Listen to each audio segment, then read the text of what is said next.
Hello दोस्तों, नमस्कार। पिछले वीडियो में हमने श्रम संस्कृति पर संकट की बात की थी।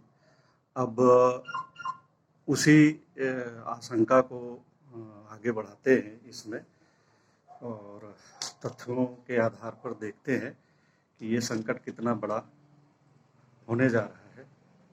इसकी आशंका संयुक्त राष्ट्र ने भी जता दी है। संयुक्त राष्ट्र ने आशंका जताई है कि कोरोना महामारी के बीच अकाल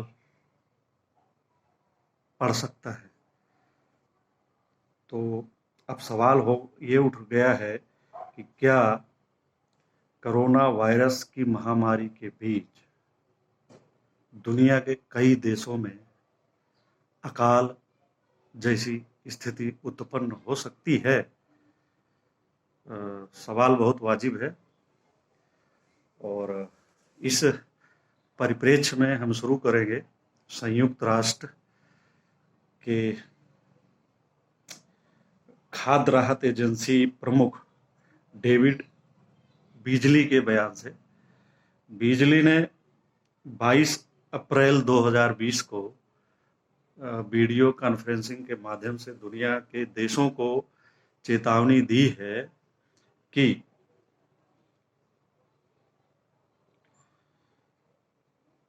खास करके इन्होंने सुरक्षा परिषद को जो है मौजूदा हालात, जो कोरोना महामारी को लेके जो मौजूदा हालात बने हैं उसकी जानकारी देते समय इन्होंने ये कहा कि पीड़ितों को जिन्हें राशन नहीं मिल पा रहा है मदद करने का आह्वान किया इन्होंने कि जिन लोगों तक राशन और दूसरी चीज़ें नहीं मिल पा रही हैं उन पीड़ितों तक जो है मदद पहुंचाई जाए।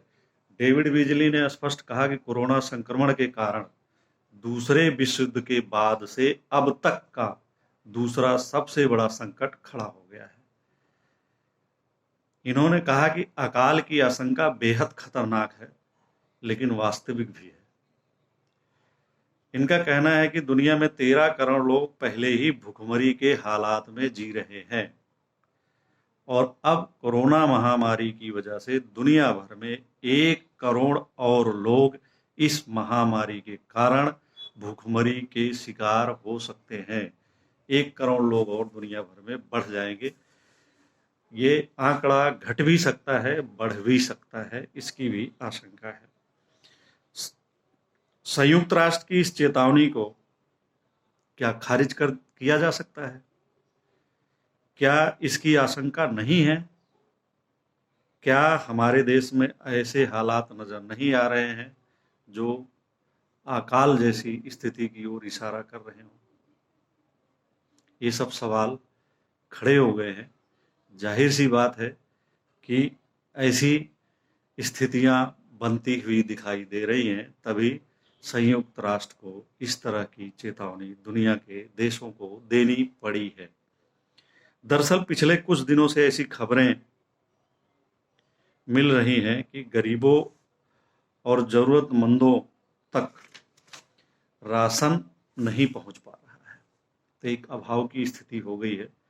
फैक्ट्रियां बंद होने, दिहाड़ी नहीं मिलने, नौकरी चली जाने, पहले से ही बेरोजगारी, गरीबी और कई लोगों की वेतन में कटौतियां होने के कारण दुनिया भर में भुखमरी के हालात बन गए हैं। भारत में हालात ज़्यादा चिंताजनक नजर आते हैं क्योंकि यहाँ पर गरीबी पहले से ही बहुत ज़्यादा थी। रोज कमाने और रोज खाने वालों की तादाद यहाँ पहले से ही थी, लेकिन अब इस महामारी के कारण उत्पन्न हुए हालात में इसमें और इजाफा होता ही जा रहा है। ऐसी आशंका जताई जा रही है। कई सर्वे में जो है ये बात उभर कर सामने आई है, इसका जिक्र किया गया है, चेतावनी दी गई है और आशंका भी जताई गई है।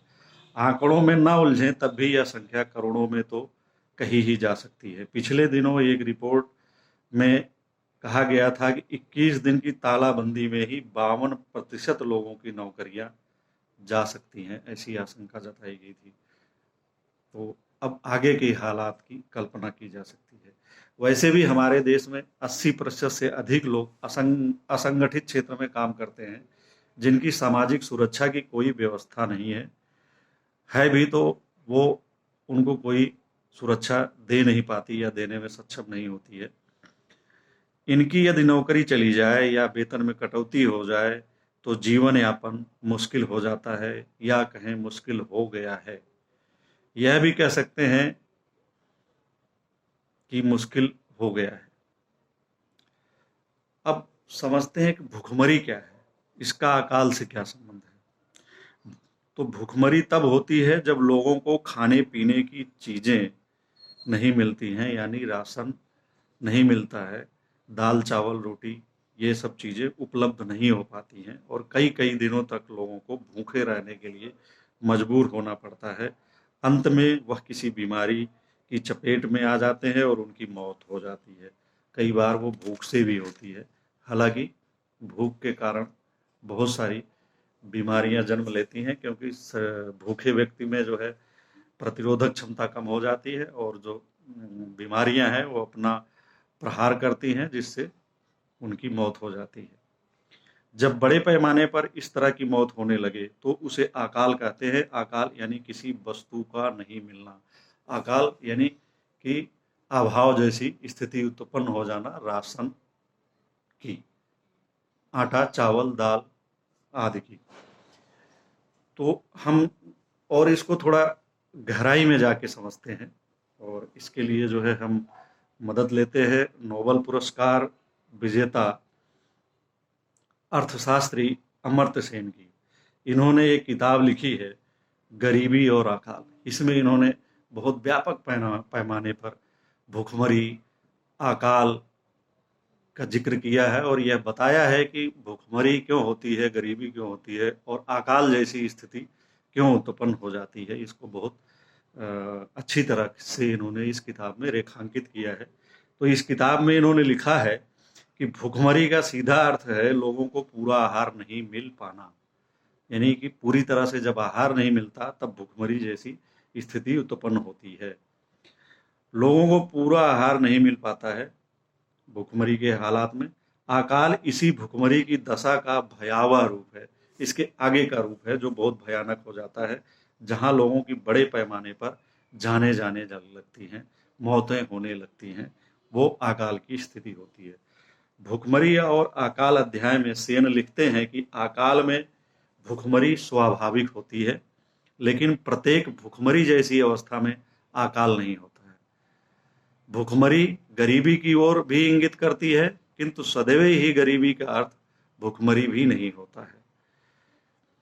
ये लिखते हैं कि गरीबी परम अभाव नहीं बल्कि सापेक्ष अभावों की घोतक यानी संकेतक होती है, संकेतक भी हो सकती है। भूखमरी के हालात पैदा हुए बिना भी गरीबी का अस्तित्व संभव हो सकता है। हालांकि यह गरीबी भी बहुत अखरने वाली हो सकती है। जहां कहीं भूखमरी की नौबत आ जाए वहां तो गरीबी की अवस्था की उपस्थिति निर्विवाद रूप से होती है।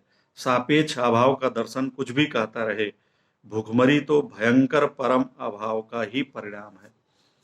मतलब इनका कहना है कि गरीबी है तो भूखमरी नहीं होगी, लेकिन अगर भूखमरी फैल जाएगी तो गरीबी एक वजह होती है, क्योंकि गरीब ही भूखमरी की चपेट में आता है। तो वो चपेट में कब आता है? जब खाद्यान्न अन्न यानी राशन का अभाव पैदा हो जाए तो भूखमरी की स्थिति हो जाती है। सेन के कहने का तात्पर्य है कि जरूरी नहीं है कि गरीबी हो तो भूखमरी हो, लेकिन यदि भूखमरी है तो गरीबी तो है ही। लेकिन आदमी भूखमरी तक परम अभाव के कारण पहुंचता है, जिससे अकाल की स्थिति पैदा होती है। मतलब जब अभाव की स्थिति आ जाए। अब इसे वर्तमान हालात पर देखिए। हमारे देश में गरीबी है, पहले से बहुत बड़ी आबादी जो है गरीबी रेखा के नीचे है।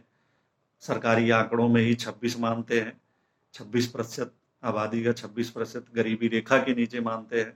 इसके अलावा देखा जाए तो ये आंकड़ा कई अर्थशास्त्री जो है 50% तक ले जाते हैं। तो आंकड़ों में अक्सर विवाद होता रहता है, लेकिन ये एक आंकड़ों में ना भी उलझा जाए तो ये एक हकीकत है कि हमारे यहाँ बड़ी संख्या में, बहुत बड़े पैमाने पर गरीबी है और गरीबी रेखा के नीचे लोग जीवन यापन करते रहे हैं। अब इस हालात में यदि भुखमरी की हालत पैदा हो जाए और राशन का अभाव हो जाए तो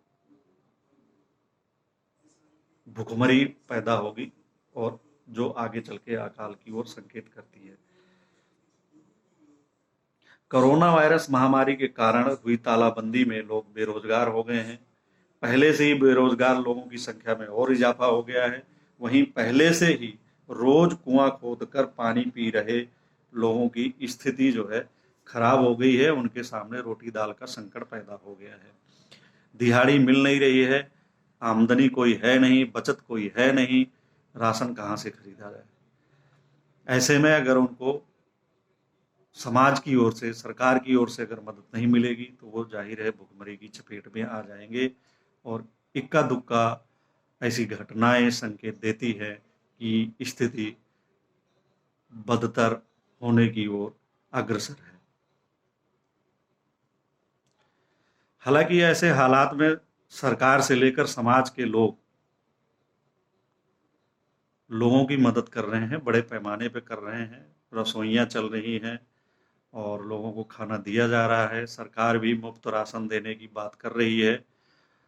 लेकिन इन सब के बीच हकीकत यह भी है कि लाखों की संख्या में लोग राशन के लिए भटक रहे हैं, खाने के लिए भटक रहे हैं।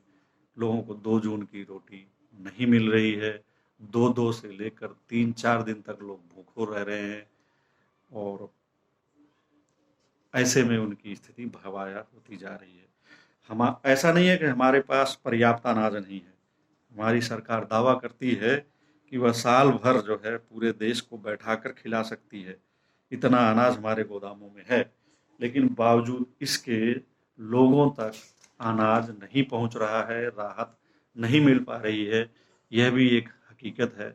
ऐसी खबरें रोज मीडिया में भी आ रही हैं और व्यक्तिगत तौर पर भी लोग मदद की गुहार लगा रहे हैं, जिससे इसका अंदाजा लगाया जा सकता है। तो ये जो अभाव की स्थिति पैदा हुई है, अनाज है लेकिन वो लोगों तक नहीं पहुंच पा रहा है, यही जो है अकाल की ओर इशारा करता है। इससे भूखमरी होगी और अकाल की स्थिति पैदा हो जाएगी। इसी तरफ संयुक्त राष्ट्र ने भी इशारा किया है और अपील की है कि पीड़ितों तक राहत पहुंचाई जाए और ये सरकार का, समाज के समर्थ लोगों का कर्तव्य है कि वो ऐसे हालात ना पैदा होने दें। हालांकि सरकार और समाज के लोग इस स्थिति में मदद को पूरी तरह से आगे बढ़े हुए हैं, लेकिन फिर भी सवाल वही है कि लोगों तक पूरी तरह से मदद नहीं पहुंच पा रही है। तो यदि हालात बिगड़े तो काफी जाने जा सकती हैं। अगर लोगों तक मदद नहीं पहुंची, अभाव की स्थिति हुई तो भुखमरी से काफी जाने जा सकती हैं। तो अपनी इस किताब में सेन ने कुछ आंकड़ों का उदाहरण दिया है जो इतिहास में अकाल की स्थिति में गई जानों की भयावहता को दर्शाते हैं। मसलन ईसा पूर्व 436 में हजारों रोमवासी टाइबर नदी में कूद गए थे। तो भुखमरी बताया गया, लेकिन वो एक्चुअली भुखमरी इसलिए पैदा हुई कि उन तक मदद नहीं पहुंची। बितास्ता झेलम, जो कश्मीर में बितास्ता नदी है जिसे अभी झेलम कहा जाता है, इसके भी जल प्रवाह में बहुत सारे 100 आ गए थे। माना जाता है कि ये भी जो है अकाल के कारण ही हुआ था। ये सन 918 की बात है। इसी तरह चीन में 1333 से 37 के बीच एक ही क्षेत्र में 40 लाख लोगों की मौत हो गई थी। ये भी अकाल की वजह से ही बताया जाता है। भारत में 1770 में आंकड़े कहते हैं कि करोड़ों लोग मर गए थे। ये भी अकाल के कारण ही बताया जाता है। 1845 से 51 में आयरलैंड की आबादी के 20% लोगों की जान चली गई थी। इसी वजह से, अकाल की वजह से।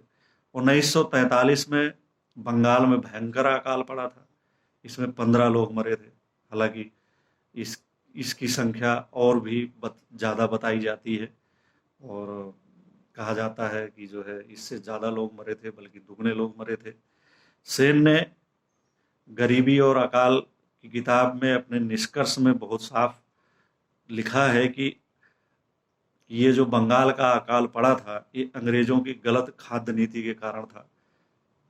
उस समय लोगों को जहाँ राशन यानी अन्न नहीं मिल रहा था, गेहूं चावल नहीं मिल रहे थे, और सरकार के गोदाम जो है अनाज से भरे पड़े थे, तो उसका सही वितरण नहीं हुआ, लोगों तक वो अनाज नहीं पहुंचा, और लोग भूख के मारे मरे, भुखमरी की स्थिति पैदा हुई।